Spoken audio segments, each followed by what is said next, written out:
Happy Thursday, folks. Give people a few minutes to show up. Howdy.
While we're getting folks, hopefully show up in another minute or two. Philip, I think you might be new here.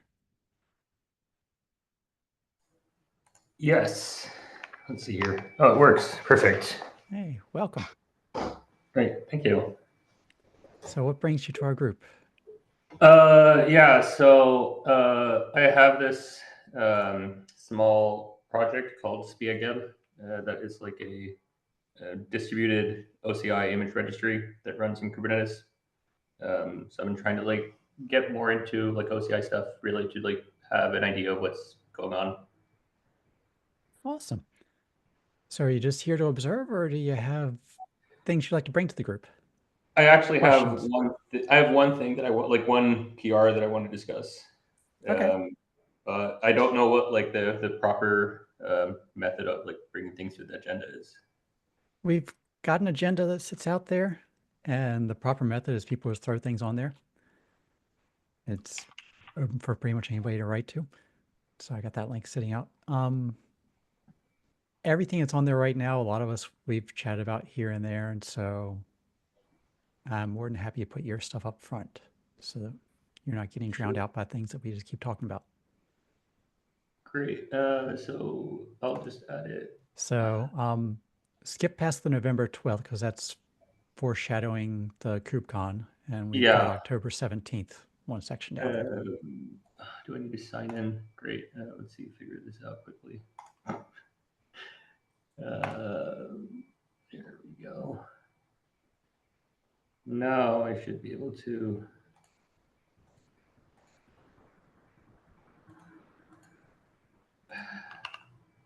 Is it not? Seems like it's not. Can I just post it here in the chat and then you can Sure. just add it? Absolutely. There we go.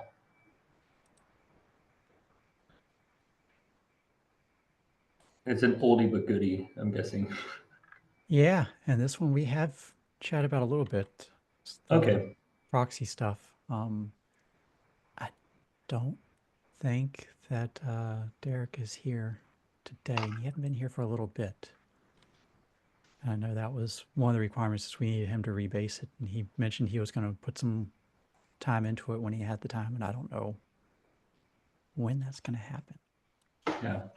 I just wanted to really see just because it's like I really don't like the what's the status comments on PRs and stuff like that, where you're just like bugging everybody and not really bringing any value to it. So um, yeah, like I just want to really just share my my own use cases for it and like or highlight them at least and see kind of where is there like a way forward here or not.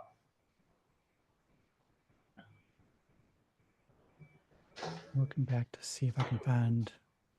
Well, I probably trim the notes back. It's going to be in our other archive. Yeah, Derek hadn't been here in a fair bit, and since he's the one that owns it and has been running with it and mentioned that he was going to spend some effort onto it. I think a lot of us just been delegating to him. It's been Okay. probably a month or two since he mentioned that, but he is probably the best person. Another good place to ask if you don't want to drop questions like that into GitHub, and you're free to. We're not too picky on that kind of stuff. We've also got the Slack channels as well. So if you ever want to jump in there, there's an OCI Slack. I'll find that link for you. Oh, perfect.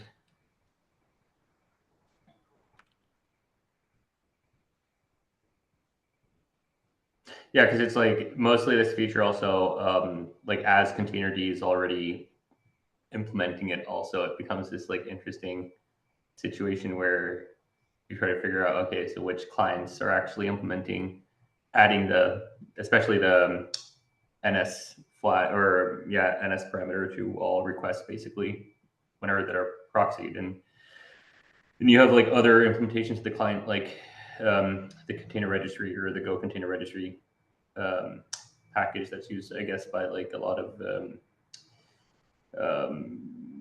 cosine validation projects and stuff like that that don't implement it. So like using those types of things with proxies becomes like a challenge, and especially because like the way that Spiegel works is that it really just depends on the CRI mirror configuration, and then needs, if you're doing tag resolving, it needs to have the original registry to be able to solve that.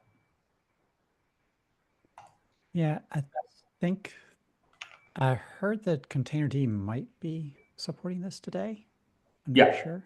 Yeah, it does. I completely rely on that actually. Like it only really matters when you're resolving tags anyways.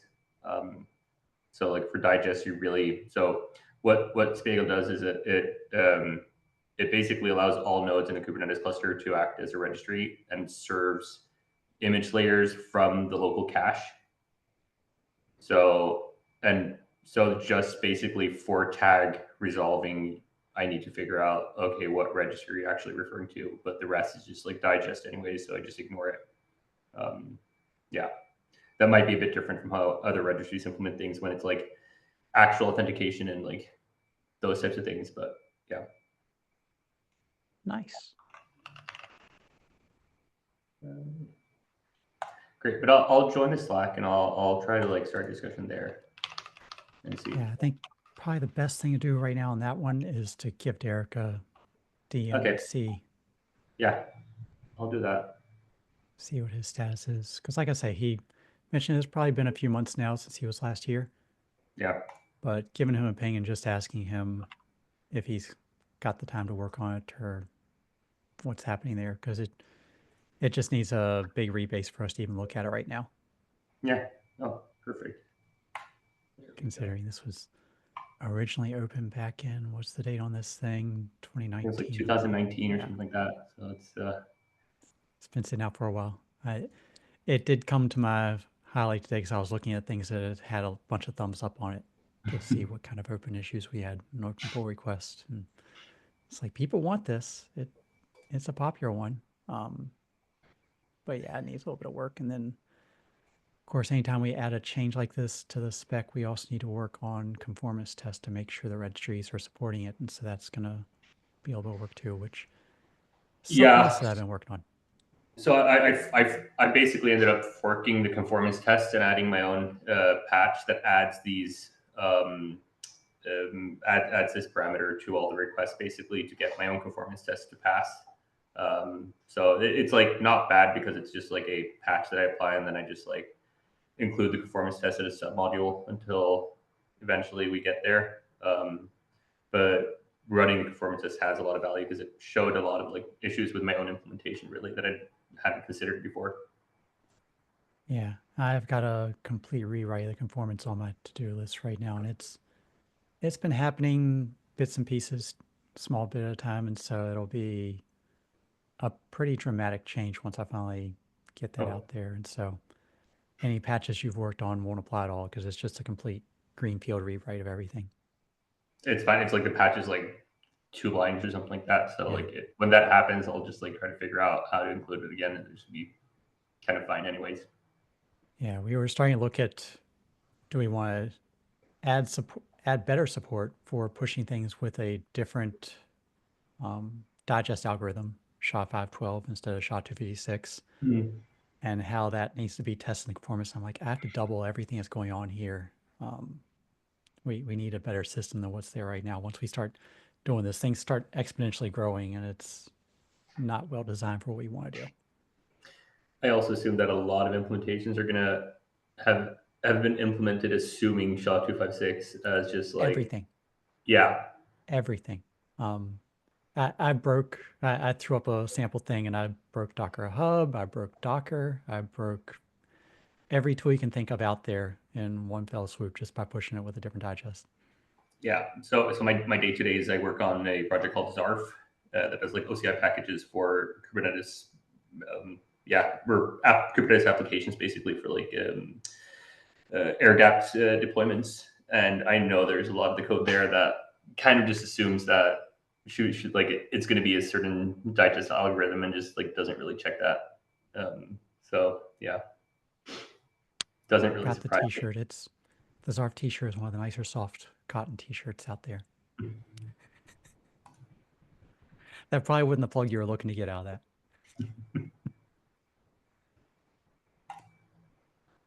All right. Yeah, like I say, check in on the Yeah, Slack, give Derek a DM, see if he's got any updates, and he might be a little slow to respond. He's probably juggling a dozen things, as a lot of us great. are. Yeah, But yeah, anything thank else you you'd very like to much. throw on our agenda? No, that was everything. Thank Okay. you for bringing me to the top. Yeah, you bet. So jump into the next thing here. We do have Sajay and Ram in the room, and so I'm going to call on you again on this one. Couple TOB votes and discussions are sitting out there active, and so just remind you both that we are looking for people to give thumbs ups or LGTMs and whatnot on those issues. Thought I responded on the thread for one. Did I miss another one? Sorry. There was the archive of the image tools, a code of conduct, and then looking at repo standards. So let me see. I'm pull up the threads right now. 3 different things all happening at once over there, which TOB never discusses anything ever. So for us to have 3 things going at once is just what happened.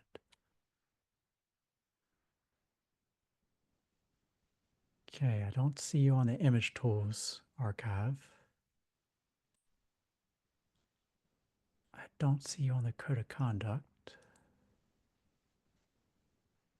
I don't see you in the Google groups for any of them. Did they, I wonder if you might be in a quarantine and someone needs to approve your email.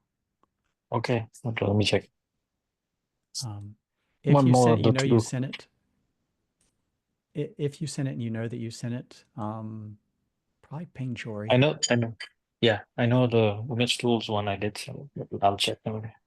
Okay, yeah, if it went through your outbox, ping Jory because I know she was playing around with moderation settings on some of these groups, and so maybe messages are sitting in a queue waiting for someone to hit approve on it. Okay, thanks. I'll check. I'll keep the other two also on the list. Yeah, so Brandon, why is that not a GitHub issue, the vote itself? Why did it land on the Google Threads thingy? This is the way that it has always been. It is part of our governance that everything goes through Google Groups from before my time here.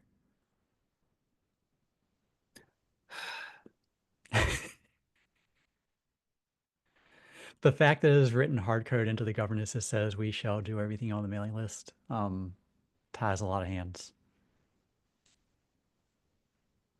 Been suggested many times that we rewrite that, but there's a lot of red tape in doing so. And Yeah. the current problem of wrangling people to actually review it and respond to it and approve it. So Ram, I'm guessing the sigh of pain there is that you're still having challenges getting access to Google Groups from your company. Yes. Oh man. So the problem is it's hardwired, and apparently that policy is hardwired into my laptop, whether if I'm logged into the network or not. Okay. So the second problem is now I don't remember which username I used to be which username I used to register on the Google Groups. Okay. It is open to you registering again with another user, and so I think so. Okay. Let me do that. Let me do it. I think this is one of those cases where you tell the company, "Hey, you nominated me for this position, so now you got to give me access." Yes. Good luck with that one. Okay. So I can sympathize. I've been through too many companies that lock things down on me.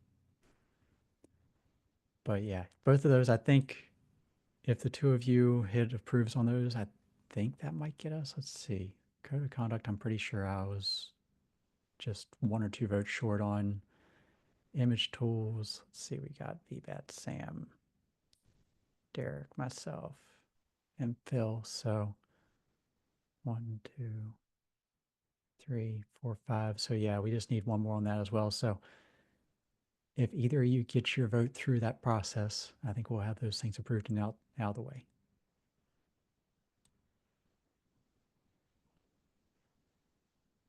But yeah, Jory was definitely playing around with the moderation settings on these things because if you've had a chance to look at it from the public side, especially the dev list was just getting hammered with spam constantly. All right. Next thing on the agenda, while you guys are playing around with Google Groups and email and things that should probably be on GitHub like we like them, is removing the references to master on the image spec. Tianan, you and I went back and forth on this a fair bit. Yeah, it was actually my intention to reply to you this morning before we got to this meeting, but this meeting snuck up on me, and so I have now replied during this meeting instead. Alrighty, so got an approve from you on that. And so the other one, oh man, you gave all kinds of replies there. Gonna make me read while I'm on screen here? Yeah. Or you table it and read it off screen. Or you can just bring your comments up right now. What's going on? The GitHub API is really frustrating in rate limits. I know as a Docker employee, that's probably kind of rich for me to say, but in my defense, I had nothing to do with the rate limits on Docker Hub. And I think that they are more generous than the rate limits on GitHub's API. And like rate limits in general are understandable, but they do maintain APIs that are Git APIs that are not rate limited, or at least not that I've ever observed, because they probably have abuse limits, not the standard GitHub API rate limits. And so you can just list the tags of a remote repository directly with git ls remote. Or rather, you can list the refs generally of a remote repository directly. And tags happen to be refs, so you can list the tags. And it's all good. There's even a shorthand for git ls remote of -- tags. But if we specify the ref, then we can specify we're looking for tags that match the letter V followed by some number followed by something. So I was gonna push back on the whole API rate limit of saying I'm just making 2 requests and this is a maintainer running this by hand. They can run it when they're not already hitting the rate limit. But the fact that you've got the ls remote with the syntax there, then yeah, that works for me. I was only familiar with using it from when I've already cloned the repo. Yeah, the first version I would call the GNU version, where it uses GNU's sort-big V, which is version sort, which will probably not work as is on a Mac if you just did the git ls remote directly. And so the second version is a more portable version that matches the spirit of your existing version, but changes the requirements from, I think you had curl, grep, and JQ. Curl, find, JQ, and sed to just git and JQ. And presumably, if you have the repo cloned, you have git. And JQ is pretty common. If you don't have JQ, you should install it and learn it because it's fantastic. JQ is great. I'm curious with this one, what you're using for changing the markdown files. I'm gonna have to look through this. And the JQ version of this, I think, is also better because it can have more white space and thus more comments that explain all of the arcane bits of parsing the get ls remote output.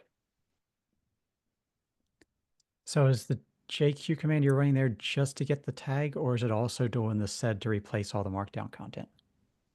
That's just to get the tag. Okay. Yeah, the output of this is just the latest non-pre-release version of the given repository.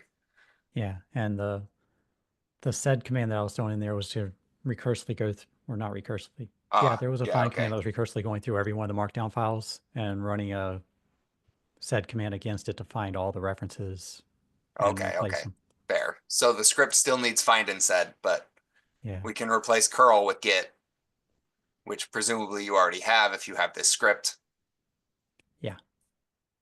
I was also debating if this should just be something thrown in an Alpine Docker container or something like that and just kick it off that runs universally.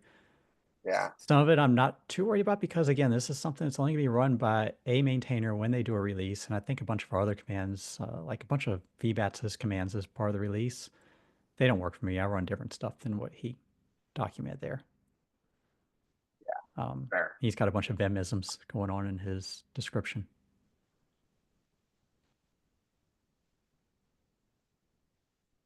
But yeah, I will go through, tweak this up with something that's a little bit more universal and make you happy by not using the Git API. That's fine. No objection there.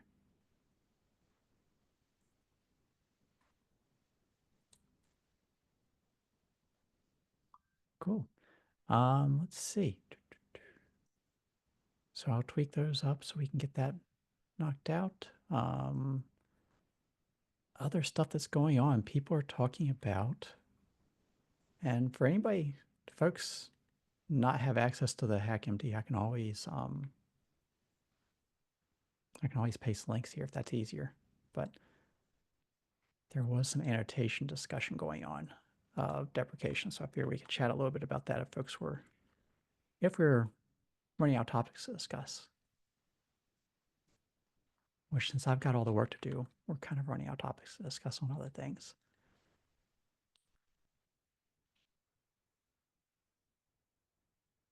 But these two kind of caught my attention since they've been active this past week of when we're doing this, how do we, and people need to stop actually posting stuff to the mailing list now. Phone's going crazy. People are chatting about how to do the end of life annotation. And I think that one has gone through a lot of dog fooding discussion, or not dog fooding, bike shedding. Got to pick my right metaphor. Whole lot of discussion on how to add the different annotations. Should we add the different annotations? And there's discussions about the OS release thing and how to link that with the labels and annotations, along with so many other things. So figured I'll throw those out there in case anybody had thoughts, directions you want to go with this.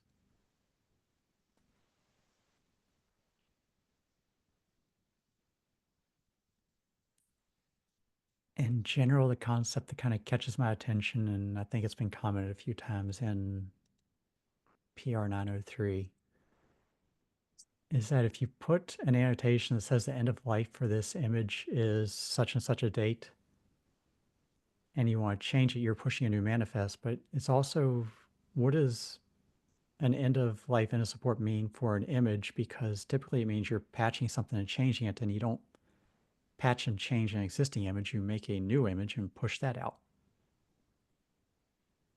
which would have a new annotation.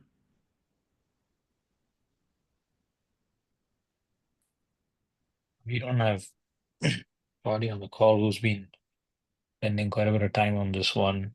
I know that they chose to go with pushing like a nominal manifest as a referer to attach the UL annotation because they can't keep updating the image to digest. They don't want to change that.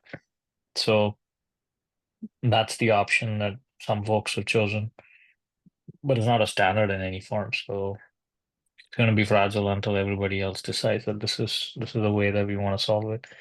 But the major point of discussion is we cannot put it into the image because support contracts change and whatnot. So there's no way that the image itself can have the EOL called out in any form.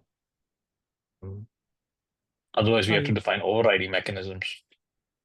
are you always extending it, making it longer? Yeah, there's been a couple of instances where things have had to be extended for support. So I think that's pretty much it. I don't think we would ever pull it down, but the gist of it was that we couldn't store it in the image is what we folks landed with.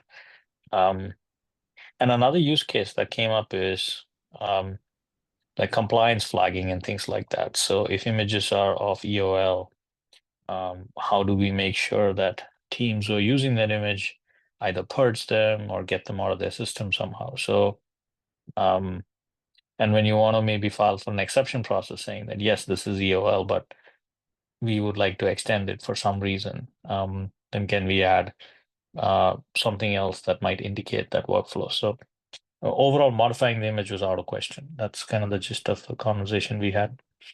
So that kind of really brings up the question, though. What does support mean if the modifying the image is not possible? Because if someone says this image contains a vulnerability, it's broken, one thing or another, they want you to fix it, and you can't modify the image. Yeah. So I think the vulnerability is one angle for support, right? Like let's say, for example, there's a there's a specific let's say you're using something and you want to get a new image, that's also a portion of the support. Like the guarantee that you'll get a patch or get a KB or you'll get some kind of a we'll take your call minimum, right? So I think that's the whole idea of an EOL, not just the fact that we have a security issue. I mean, non-vulnerable software can also go out of support. So yeah, those are probably multiple angles of how you want to see EOL is what we discussed, because there are many channels in which people come and updating the image for an EOL just didn't work. Like you could have an extended support if you wanted to without changing the software in any form. And if you were able to even generate a WEX or a CSAF doc saying that, yeah, this vulnerability is not applicable to you, it's okay. You can still continue using it, but we might have to patch it for somebody else. Yeah, I would think the VEX would be pushed as a separate external Right. attestation. So there were many points to this, and that's why I think Tori and I chatted a lot about this, and we decided that like EOL is a different entity because it has a different lifetime, depending on the scenarios, rather than the image itself, which is it's almost like an SBOM that it's built and published and cannot change, right? I So have two thinking through thoughts. this. Yeah, go My ahead, Tina. my first thought is that an entire referrer just to set some additional annotations feels really heavy within the data model. A full new manifest, I guess it can be a mostly empty manifest with our special empty config blob, and it depends on whether or not you subscribe to the theory that layers can be an empty list as to whether you can skip the layers too. But just to add some annotations to an image, that feels kind of heavy. I get it. It feels heavy. On the other half, my other thought is that an end of life annotation on an image that's immutable is only valuable if it also comes with some indication of where I can get a new build of that image, where I should go to receive that continued support that is promised by that EOL date. Yeah, the heavy to me is less the size of the manifest, because we've documented how you can do this, and it would just be pushed as a small manifest that has a couple of empty blobs that we pass through, and that would that wouldn't be too big size-wise. It'd be one packet going back and forth the network. It's more the refers API round trips that you're going to go through to query the refers, to see the registry supports the refers, to get the list, to find the entry in there, to pull that back. That's the part that feels a little heavy to me, of just you're putting 3 or 4 extra round trips into the process whenever you pull an image. The finding the new version of the image, that's the bigger question that I've got, because I'm more picturing someone that's got a version of this application or whatever the images that you've got out there that is maybe 6 months old, and you've had 6 months of updates that have been pushed and pushed and pushed. And so to say, okay, well, this thing is supported forever. Well, what does support mean if they're not going to pull the new version of the image? Because that to me really feels like, it feels like the part that I would expect there to be a lot of differing opinions on. And maybe this is just how different companies support things and what support means. Yeah, that's kind of what I was getting at with my second thought, was like, if this thing is still supported, then I need to know where to get new versions of the thing that fix issues, because that's typically what support means. Not I can call someone and ask them for help, because if there's an actual bug or a problem in the software, I need a new build. And so I need to know where to go to get that. And I need some way to know that my current build is outdated, even though the particular line of software or whatever, the version, the suite, whatever, is not end of life. I need some way to know where to get the new one. Yeah, so that I stay up to date. Some kind of annotation in there that says this is the canonical upstream reference of the supported tag that you can query for this. And yeah, if that tag doesn't match the digest of this thing, you're out of date. That's also a fungible reference, right? Because that's something that might change over time. See the recent, I say recent, but it's like 1.5 years, 2 years ago now, when Kubernetes moved all their repositories from one ref to another. Well, there's also, if I pulled Alpine 3.1.2, is the reference I'm looking for 3.1? Is it Alpine 3? Is it Alpine latest? Yeah. Yeah, and this gets more complicated the more software we pack into the image, right? Because if I build something based on Ubuntu has one support lifecycle, but then the software I'm packaging has a different one.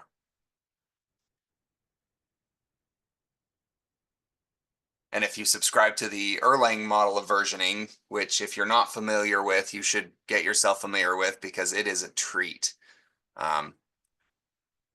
They don't subscribe to Semver. They do Erlang versioning, where you just add a .1 on the end if you're adding a patch. And you can add a .1 off the end of that, and a .1 off the end of that, and a .1 off the end of that, ad nauseum forever.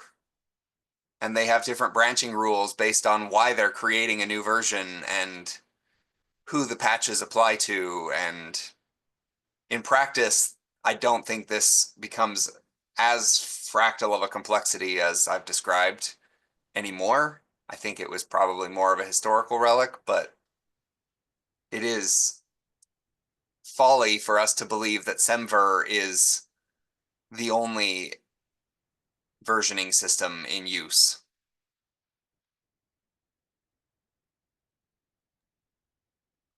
So even coming up with a reference for where you get the updated version is difficult. It's complicated. I feel like you're going to use another Docker disclaimer, not that you picked the versioning scheme for the Docker engine. No. Another fun version scheme is tech, which is successive digits of pi. Every new release adds another digit of pi, which is phenomenal. Like that's amazing. That's just amazing. I love that. But also that's really hard to think about and reason about in the scheme we're talking about. To be fair, I think it was Microsoft that did the year versioning thing first. Yeah, Calver is a thing, and it's not a thing that was interesting or created by Docker. Yeah.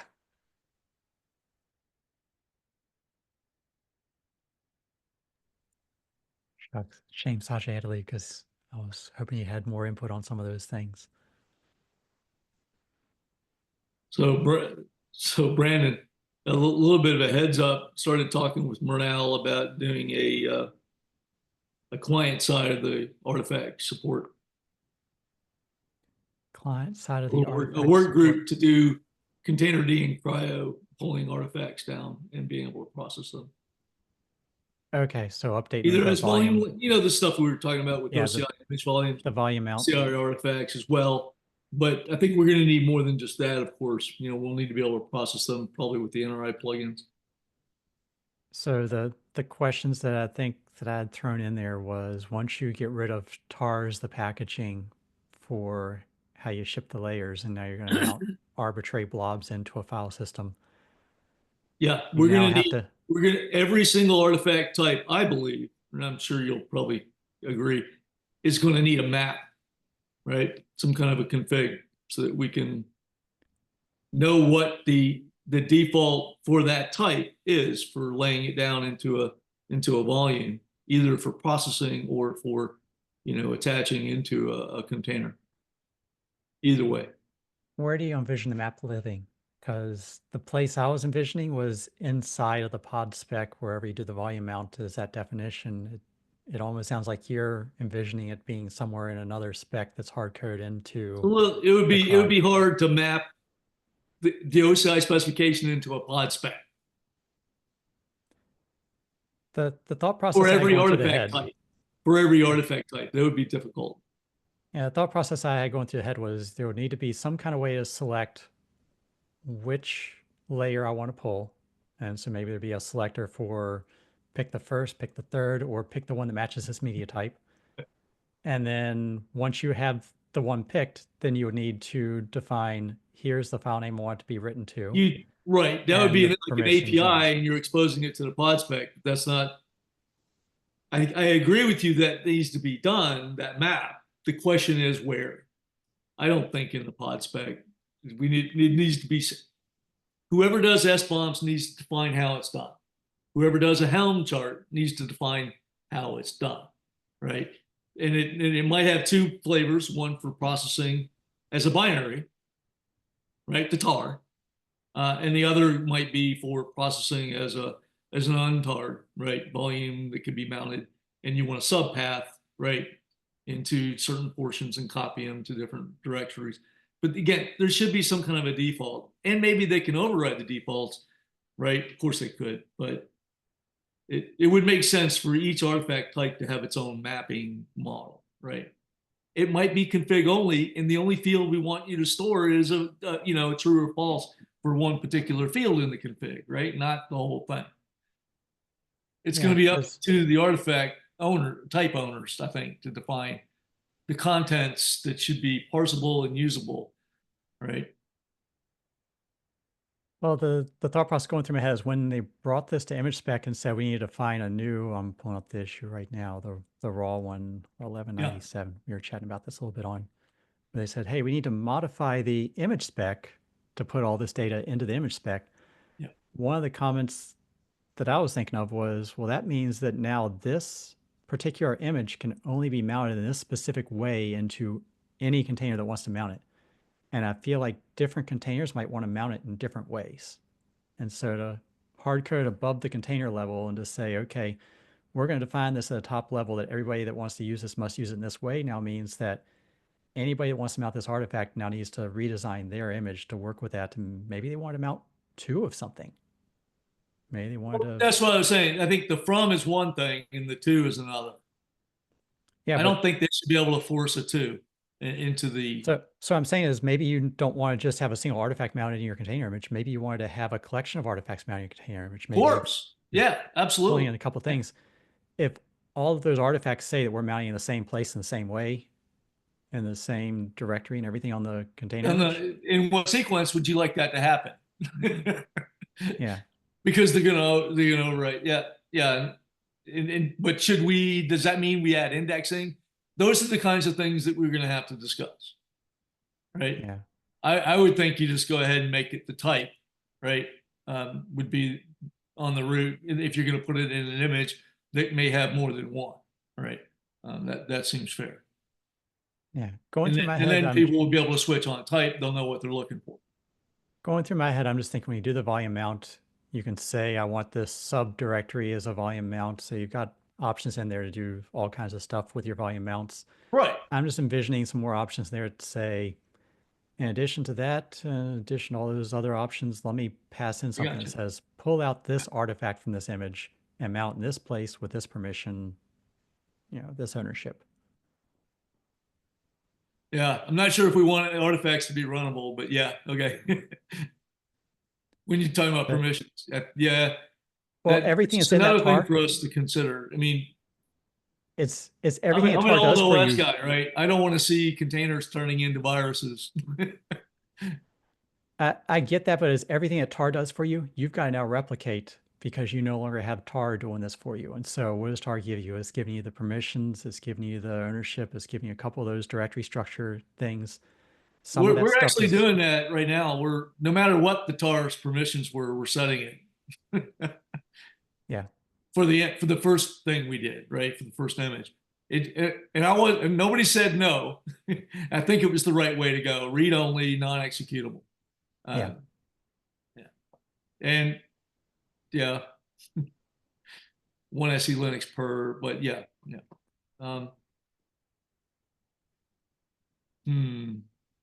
Anyway, just wanted to give you that heads up that we're ready to start a work group to engage on the client side of this discussion, right? So that we can start hopefully pushing registries to use the common patterns. And yeah, the patterns need to probably be what we'll have to discuss it in the work group. They probably need to be pushing an index or right the refers API, right? And then mapping on the content type or providing an API. But again, right, we can use NRI to do that kind of step. So it would just be a matter of in the pod spec saying which one you want, and then that starts out as a binary, and then the NRI plugin can receive that binary and then do the code, right, from that type's plugin. That makes sense. We can start out with annotations like Docker did, right? Maybe we can even parse some of the Docker annotations for supporting prior versions of 1.0 for artifacts, that sort of thing. I think that kind of capability is going to be important when you're talking about what do you do on the client. Okay, well, which versions of OCI do you support? Docker 2 and OCI 1 and 1.1, right? Okay, well, what does that mean? How do we make it work for all of them without having to change our pod spec every time? Something to think about. But we could use deprecations and things like that, to get to a common 1.1 model or a 1.2 model when we get the artifacts manifested in. But yeah, we're gonna need a path. We're gonna need, who's gonna write the code? How are we gonna get it done? And it's time to make it happen. People are pushing SBOMs hard, and I don't think they know yet what they want to do with respect to what can be copied from the SBOM into the container for processing. Or are we just going to do plugins externally that bring that artifact down and then check certain aspects, right? With some set of SLA rules that will have to be, or SLO rules, right? They'll have to be processed by the plugin. I don't know. You did say refers in there though, so that makes me wonder if you support, go to this image, find the refers, grab certain refers, mount them. You're now not just mounting a single artifact, you're potentially mounting 0 to n artifacts. How do you filter those, right? And it would be by type again. Would they have a per platform indicator, right, in that type? So they're going to have the artifact type, but there can be 0 or 1 or more than 1 artifacts listed with the same artifact type. I might want to do my image might be platform selected based on an availability of an SBOM for a particular platform. But what if there are 3 SBOMs all with the same type, all for that image, because someone generated them with multiple First one, tools or multiple first times? one. Okay. If that's the rule, that's how we do it today. Yeah, it's always first one. But now the refers listing is not necessarily sorted in any way. It is server Again, si- and server you know what decides my what order. opinion was of that not being in its own index. Yeah, but the server picks the order that is going to return that in, Okay. and the order is independent of anything the client is doing there. Yeah, that's tricky. Yeah. You're right. I mean we're going to need the same kind of platform selection tooling, right? Plus other options in the platform, right? Config that we have for images. We're going to need the same thing for artifacts. It doesn't go away just because it's a set of refers to to a particular image that we're interested in at this point in time. Yeah. Yeah, it's a My- problem. My suggestion is to start smaller and keep it just a directly Start with tagged that. Don't do artifact. SBOM. Well, yeah. Don't do refers. Oh, don't do refers. Stay shy of refers and It's stick funny with you just a said directly tagged artifact. okay. Twist my arm. We've had this conversation.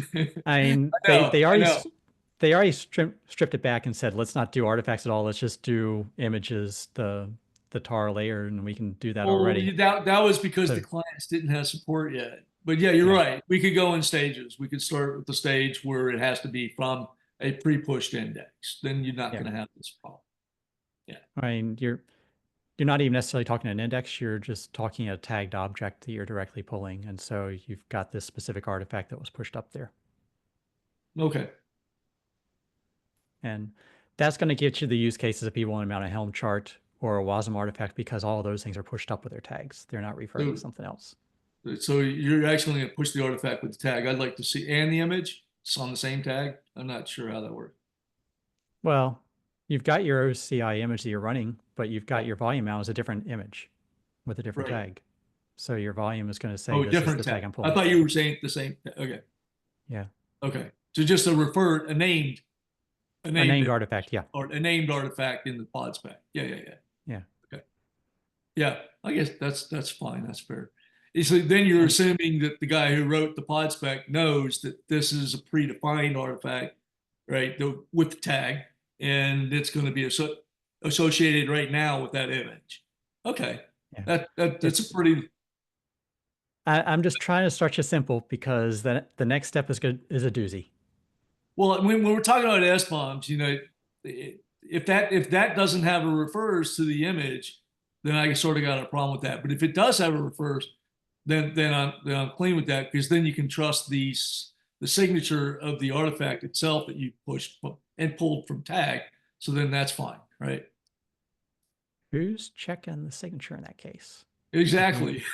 Are you putting signature checking into the CRI at this point? That's what I'm saying we need to do, right? We're going to need something. We're going to need some way to check signatures as well.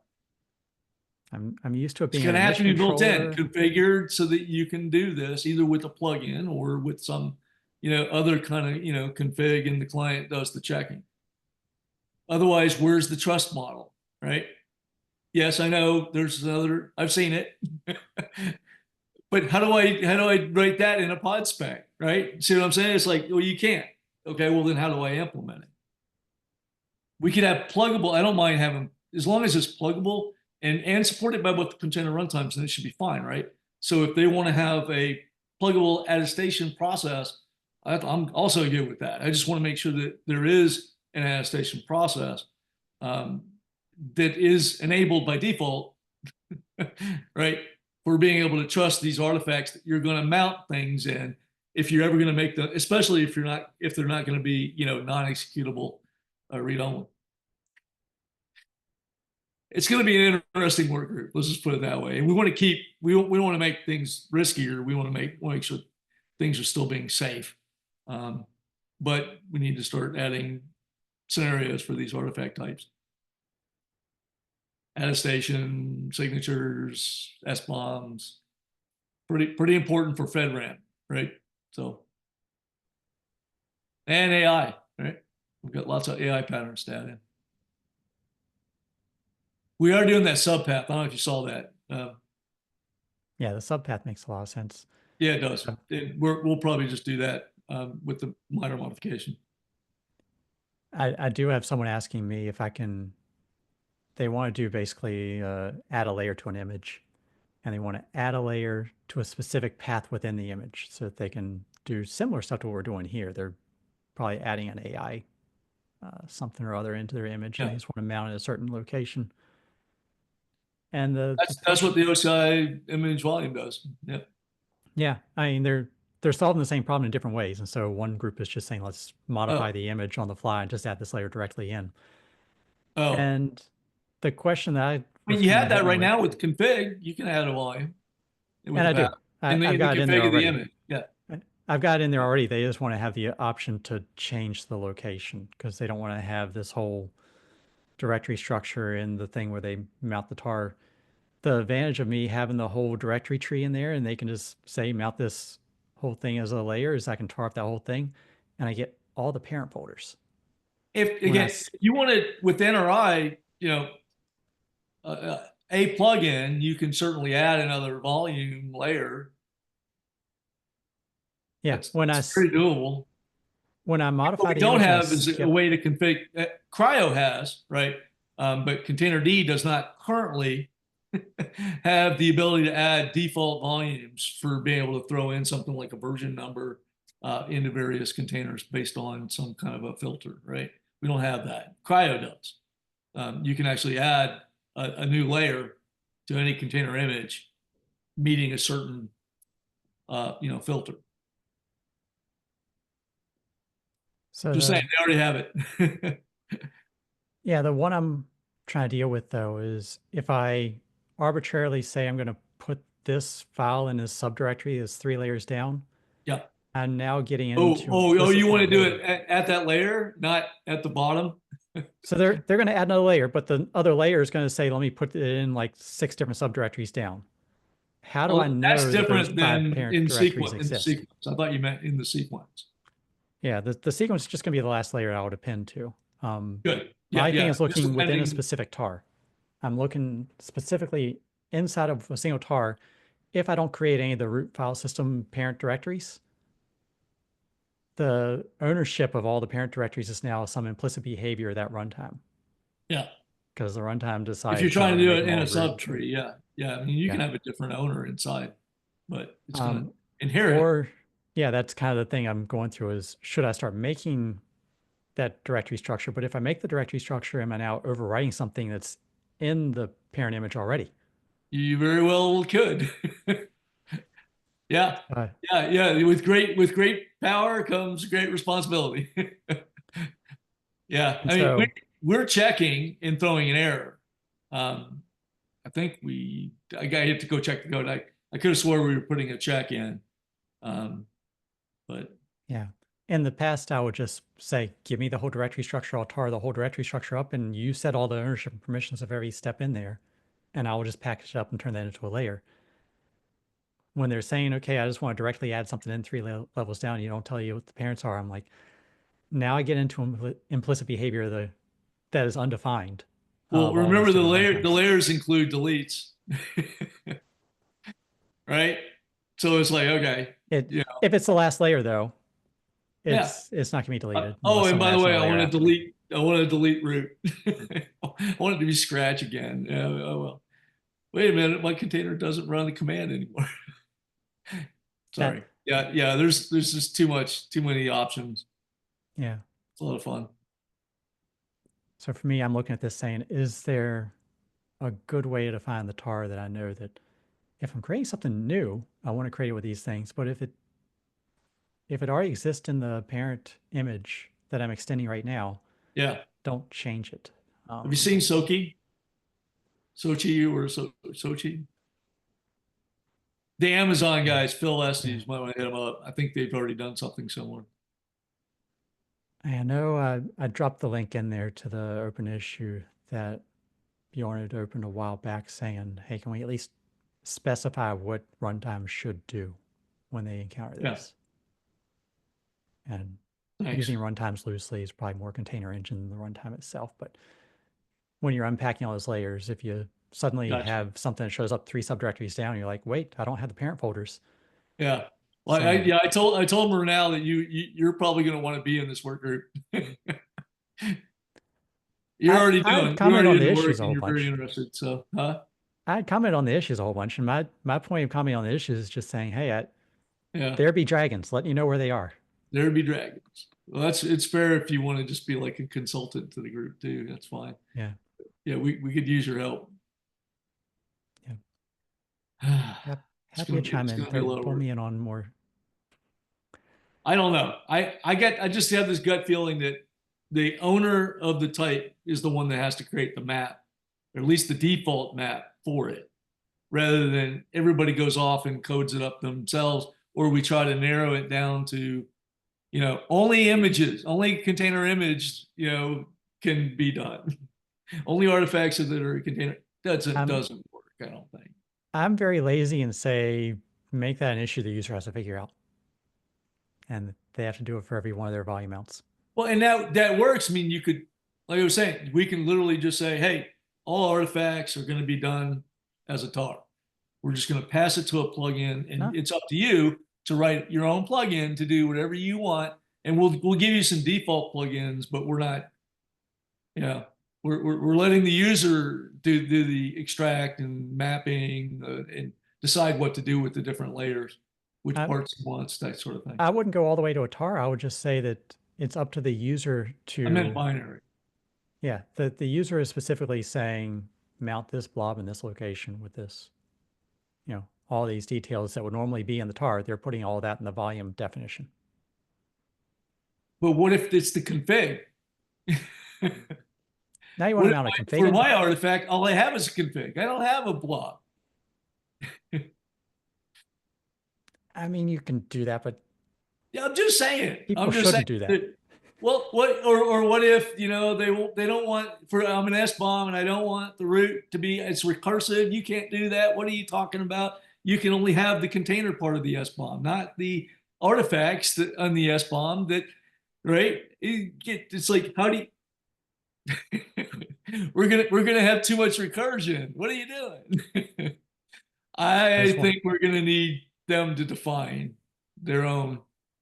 I'm just saying. I just want to go off on a rant of like they shouldn't be mounting the config into the image. The config is about the image. The stuff they want to mount is supposed to be the blob, yada yada yada yada. That's just okay. Yeah, and some of them are going to say, "Well, it's a JSON, and I want to parse." We only do YAMLs. I'm just saying there's going to be too many cooks, if you will, on this kind of thing. All right. Now that you triggered me, we ran out of time here. There were 2 issues that we didn't get to. One is a PR that got opened up just the other day on distribution specs. So if anybody has time, give that a review. I should do that myself. And then if you have thoughts on what to chat about at KubeCon, including this kind of stuff that we're chatting about right now, let's throw that on the agenda and start getting some topics. I so want to kick this off. I so want to get this going. We've had 1.1 out for a long time. We've had the pre ones. It's time. It's time to get. We're sitting on the pot too long. We need to cut bait or go. I'm already thinking 1.2 and 2.0 right now. So everybody else can. I would be fine with that if we have some additional requirements for 1.2, such as the artifact type must specify, right? The mapping from its layer, define its layers that they're going to be pulled down in sequence. I know they're blobs, but I need to know, right? I need to know which one gets stored. If you're going to have 2 and only 1 gets stored, or both need to be stored. Again, I need a pattern. I need a type. I need a way to convert that into something that the container runtime client side can bring it down, put it on a volume, bind mount the portions that you want, or parse it with a plugin or an extensions, right? And then get the result from that plugin as a volume to be mounted or processed with another plugin or whatever.